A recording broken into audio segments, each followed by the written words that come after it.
If you're somebody who's watching this video for the first time, leave me a comment and tell me how you got here.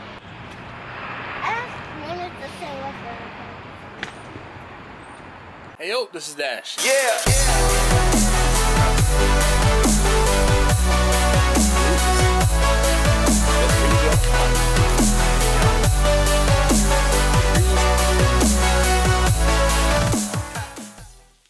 Hey yo, this is Dash, and if you made it this far, you're at the end of the series. I still don't know how I'm gonna break all of that video I shot up just yet, but I'm gonna break it up into a couple different parts, maybe 3, maybe 4. I don't know. I'm filming this before I actually start editing, so hopefully you enjoyed it. Hopefully you understand and saw the progression or the process, or my process. It is not how everyone should do a catering event. It is not how everyone should do barbecue. It is how I'm able to do certain events sometimes. There are plenty of events where I do my cook the night before to serve that following afternoon. And then there are cooks where I had to do it like this because of time constraints. A lot of times I like to try and do events for Saturdays and or Sundays, but this event was for a Friday and I still had to work on Thursday. So me cooking Thursday night into Friday morning and being on time for the event just was not going to work out. So with that being said, without further ado. Alright guys, so in keeping, or I guess, I don't know what I'm trying to say. It's just after 5 o'clock on Friday morning, and I am starting to prep all of the food to get together for this event. So I have my oven going. I have the pork shoulder in the oven. It's easier to pull the pork shoulder once it's warmed up a little bit. So while I am cutting up the chicken, all right, and all I do is just kind of have this little cutting board set up, and boom, boom, boom, right into the pan. And while I'm cutting things up, I will switch off between the thighs and the breast to just, help integrate everything in there.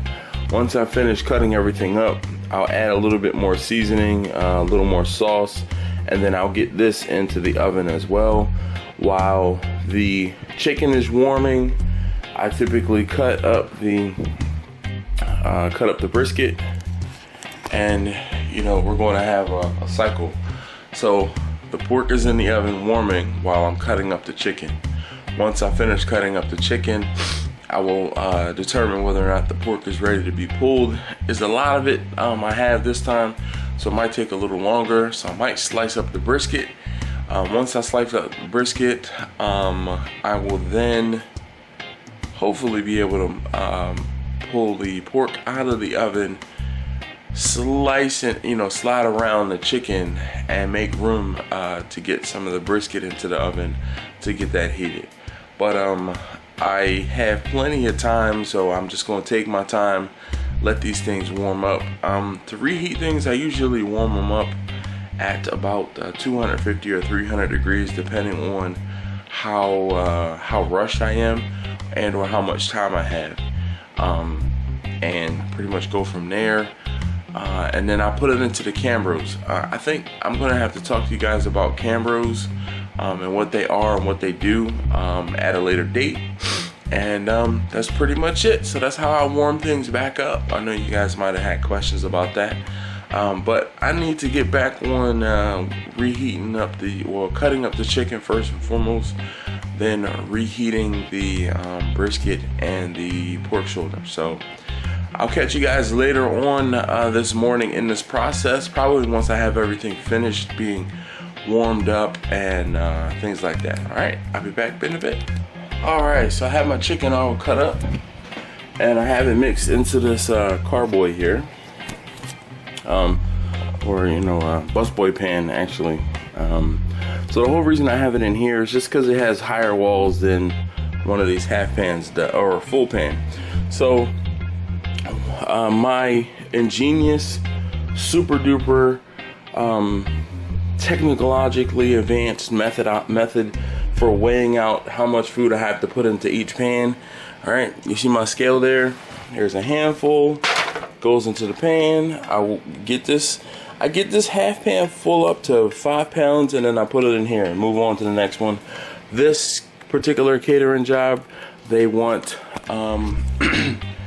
they want 15 pounds of chicken. So I give them 15 pounds cooked weight of chicken, and that's how I do it. I've had people ask before how I, weigh things out, how I measure different things. So there it is, super technical. I know it might be kind of difficult to recreate in your home yourself, but again, watch me do this. All right, you ready?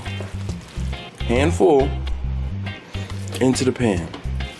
Handful into the pan, and now I kind of mush it out. And you see I'm at 2 and 4 ounces. All right, now I try to focus the weight towards the front of the scale because the scale is only so big. And there's 4.5.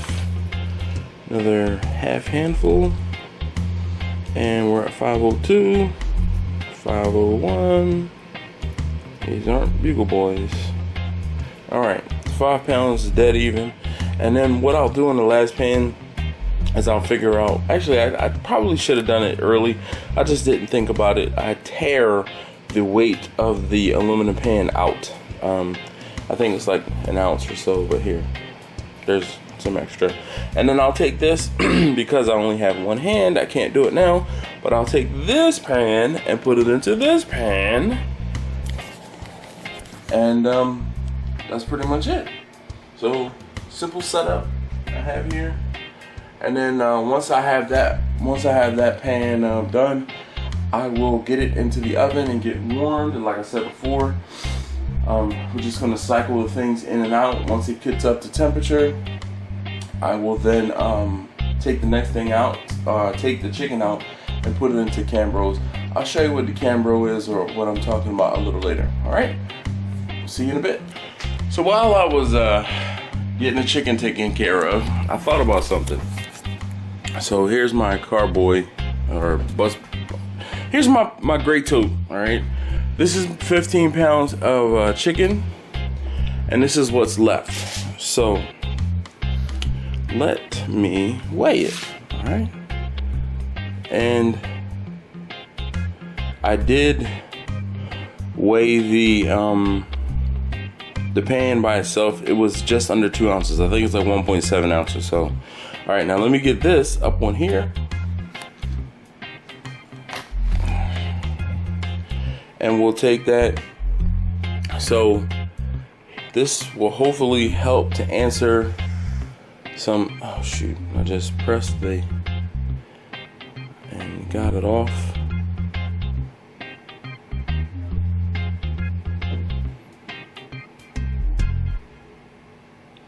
This is the one thing I don't like about this scale. All right, so now I'm back to pounds and ounces. What I started to say was the one thing I didn't like is if you touch it in just the right spot, it'll move from weighing, pounds and ounces to weighing like liquid ounces or fluid ounces and, other things like that. So here we go. We have 4.25 pounds here, or less than 4.25, because you got to take into account the weight of the pan. So let's call it 4.5. I'm gonna try to go back in the video and I'll jot down, or I'll take note of exactly how much chicken I started with. Then the chicken, this chicken is 6 pounds there. There's 5.5 pounds there. There's 6.25 and 6.5. And then you'll see exactly how much chicken I have as a yield.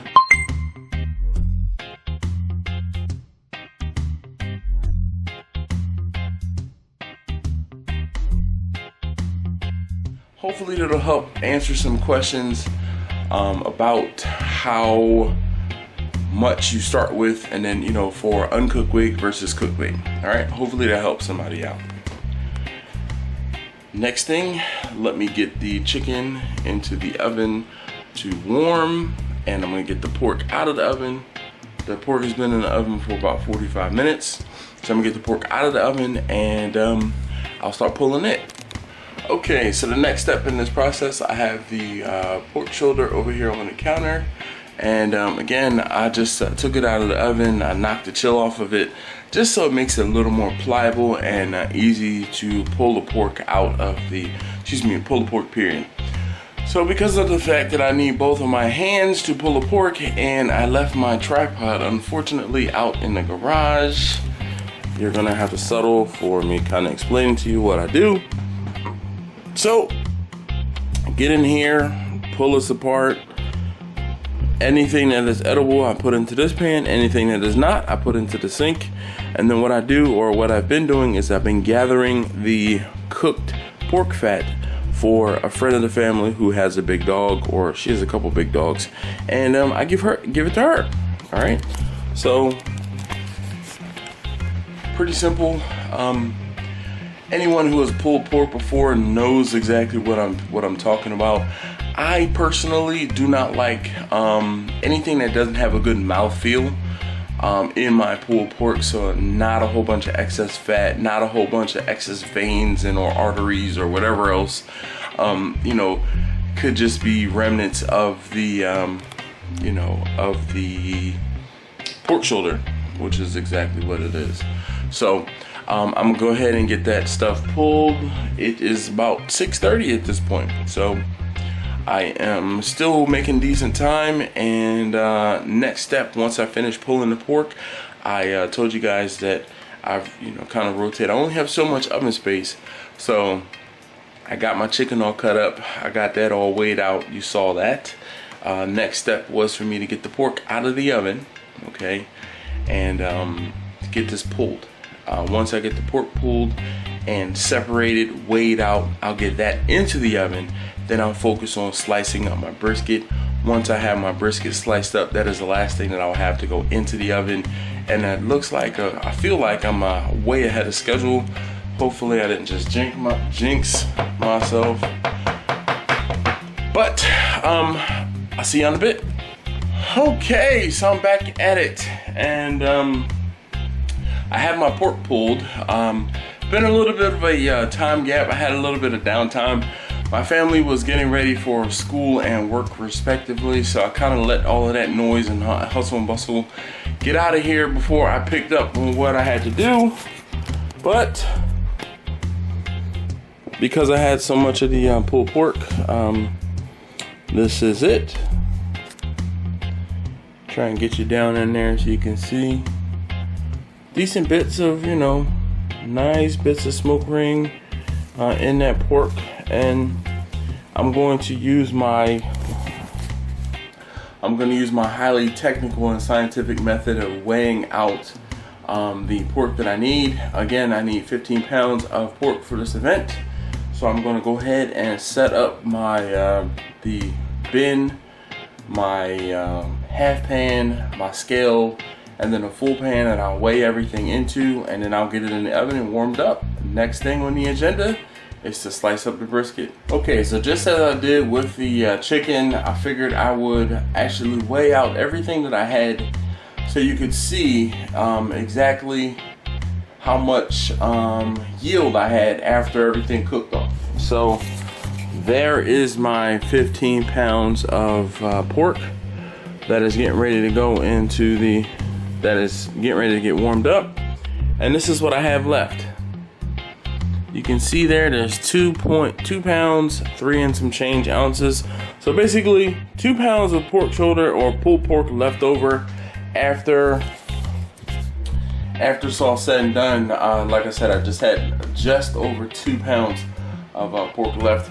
I'll go back and put the video probably about here of how much the weight, or what the weight was when I started out with the pork shoulder. This pork shoulder, almost 17 pounds, and this one is almost, well, or that one's 15 and a half.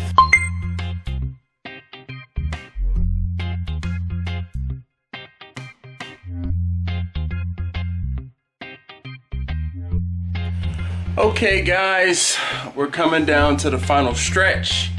You guys have seen me cut up brisket like no less than 1,000,000 times, so I spared you that. But you know, these are 2 flats, and these are 2 points.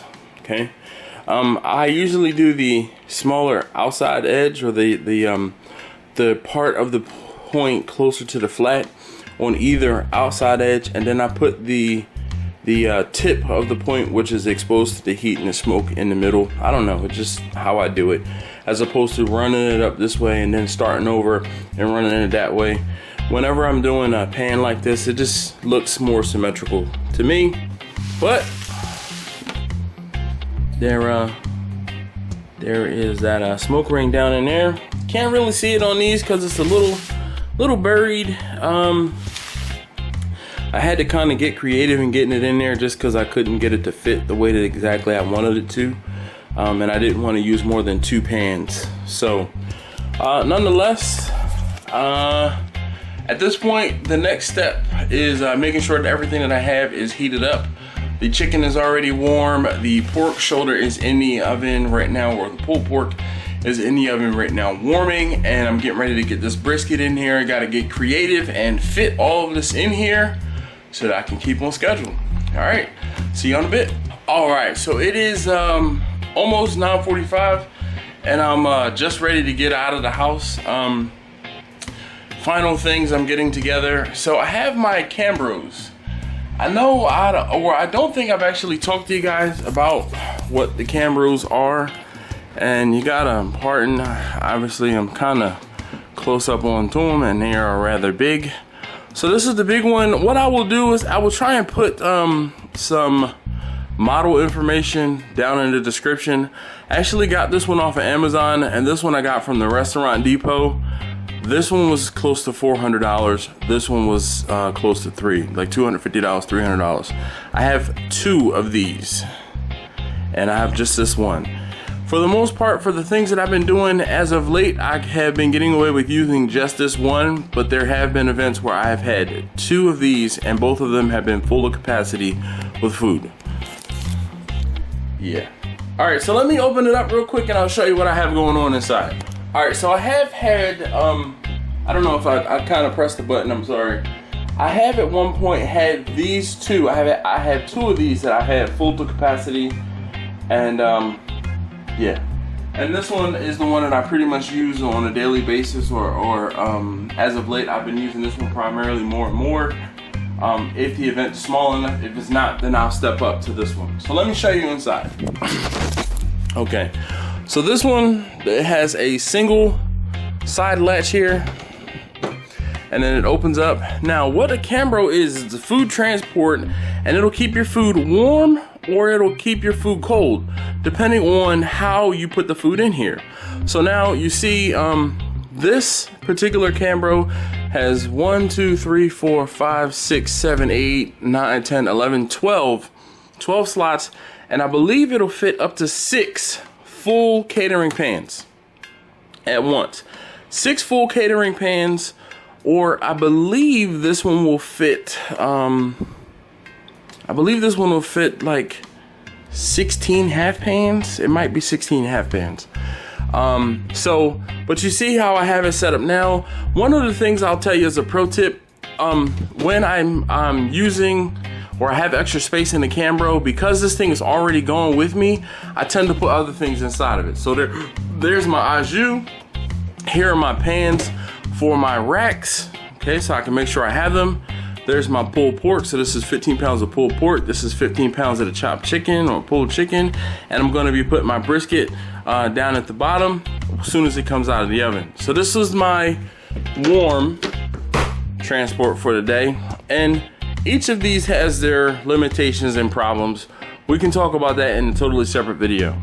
And then this one has 2 clasps. And what I've done in this one, again, it'll keep food hot or it'll keep food cold. So in this pan, I have my serving utensils.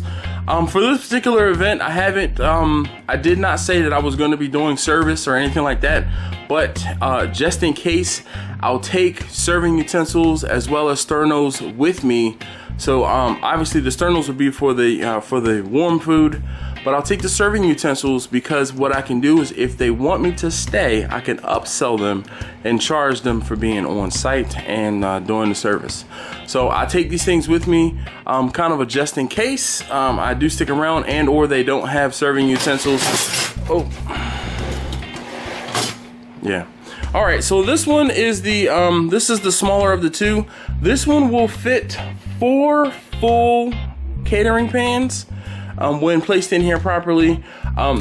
These pans here, or this pan here, these are half pans. I take that back. I think this one might only fit no, this one fits 4. I'm sorry, we keep going back and forth. This one fits 4 full catering pans, and I think it can fit 8 half pans. I'm pretty sure. 1, 2, 3, 4. Yeah, I believe it fits 8 half pans. I'm using this one today to keep my cold food cold. So what happens is if you put food in here warm, it'll keep it warm. If you put cold food in there cold, it'll keep it cold.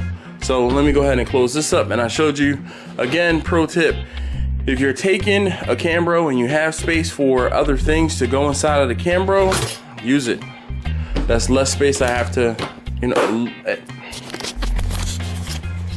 it lowers the likelihood of me forgetting something because I've already thought about it and put it into the Cambro ahead of time. So, all right, I think that's gonna be it. I'm ready to get everything packed up and I gotta get my car packed. So, see you in a bit.